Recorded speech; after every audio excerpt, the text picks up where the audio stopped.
அபூர்வாக்கு சங்கு ஊதிய ககன். டான்ஸ் அகாடமிக்கு வர உதய் ககன் கூட ஒரு பிரச்சனை வந்து 2 பேரும் முட்டிக்கிட்டு நிற்கிறாங்க.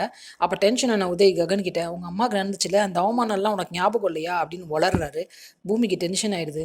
என்னடா எங்கள் அம்மாவுக்கு என்னடா அவமானம் நடந்துச்சு அப்படின்னு கேட்குறாரு ககன். ஐயோ தெரியாமல் உளறிட்டோமே அப்படின்னு நினச்சிட்டு முழிக்கிறாரு உதய். உடனே பூமி வந்து, நீங்கள் போங்க நான் பார்த்துக்கிறேன் அப்படின்னு சொல்ல உதய் கிளம்புறாரு. டேய் நில்லுடா, சொல்லிட்டு தாண்டா போனோம், என்னடா அவமானம் நடந்துச்சு அப்படின்னு சொல்கிறாரு.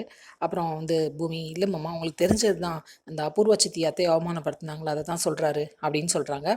உடனே சரி அது எனக்கு தெரிஞ்ச விஷயம், ஆனால் அவள் எங்கே வச்சு எங்கள் அம்மாவை அவமானப்படுத்தினா அப்படின்னு கேட்குறாரு.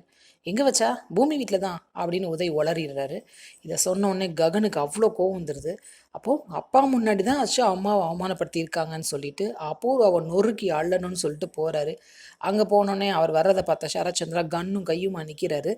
தாவி பறந்து அந்த கன்னை பிடுங்கி சரச்சந்திராவையே கன்னை காட்டி மிரட்டுறாரு ககன். ஓடி வந்த கிருஷ்ணபிரசாத், என்னடா பைத்தியம் பிடிச்சிச்சா, என்ன பண்ணுற நீ அப்படின்னு சொல்லி அவரை தடுக்க, அவரை தள்ளி விட்டுட்டு ககன் சொல்கிறாரு, ஏய் கிருஷ்ணபிரசாத், எங்கள் அம்மாவுக்கு முன்னாடி தானே அவமானம் நடந்திருக்கு, அப்போ நீ பார்த்துட்டு சும்மா தானே இருந்த, நீ எல்லாம் பேசாத அப்படின்னு சொல்லிட்டு அவரை தள்ளி விடுறாரு. இந்த பக்கம் சரி அண்ணா நீ என்ன கொலை பண்ணிட்டு ஜெயிலுக்கு போறியா அப்படின்னு தடுக்கிறாரு. அவரையும் தள்ளி விடுறாரு. 2 பேர் எவ்வளவோ முயற்சி பண்ணுறாங்க. ககன் அவங்களால சமாளிக்கவே முடியல.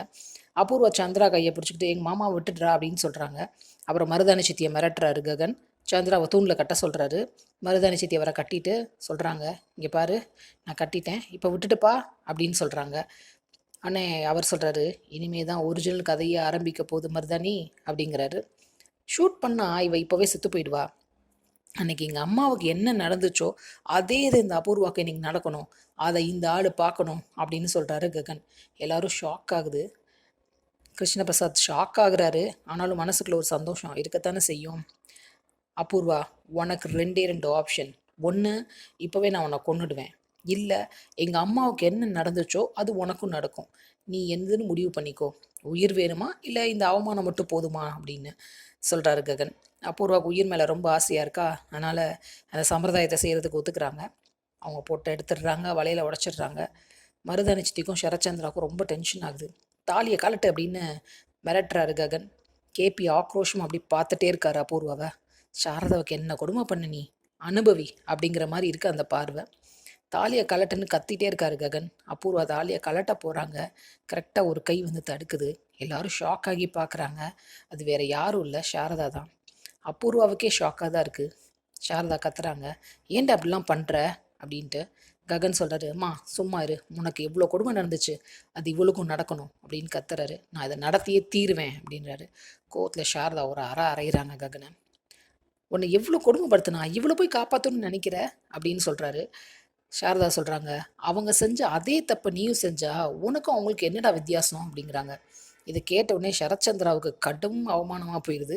ஒரு வழியாக சமாதானம் ககன் வந்து, சரி உனக்கு செஞ்ச கொடுமைக்கு அவள் உன் காலில் விழுந்து நான் செஞ்சதெல்லாம் தப்புன்னு சொல்லி இப்போவே மன்னிப்பு கேட்கணும், இல்லைன்னா அவளை கொன்னுடுவேன் அப்படிங்கிறாரு. மருதாணி சித்தி ஓடி வராங்க. செஞ்சு தப்புன்னு சொல்லி மன்னிப்பு கேட்டுருமா அப்படிங்கிறாங்க. வேறு வழியே இல்லாமல் அபூர்வா சாரதா காலை தொட்டு என்னை மன்னிச்சுட்டு அப்படின்னு சொல்கிறாங்க. செர்ரிக்கும் கேபிக்கும் நிம்மதியாக இருக்குது. சாரதா ககனை கூப்பிட்டுட்டு போயிடுறாங்க. ஆனாலும் கேபிக்கு ஒரே சந்தேகமாக இருக்குது. அப்படியே பார்க்குறாரு அபூர்வாவை. ஐயோ இவ இன்னும் என்ன செய்ய காத்திருக்காளோ அப்படின்ட்டு. அடுத்து என்ன நடக்க போகுது, இன்னும் வெறி கொண்டு அட்டாக் பண்ணுவாங்களா அபூர்வா, பொறுத்திருந்து பார்ப்போம். சீரியல் அப்டேட்ஸ்க்கு எங்கள் சேனலை சப்ஸ்கிரைப் பண்ணுங்கள். மீண்டும் அடுத்த அப்டேட்டில் சந்திப்போம்.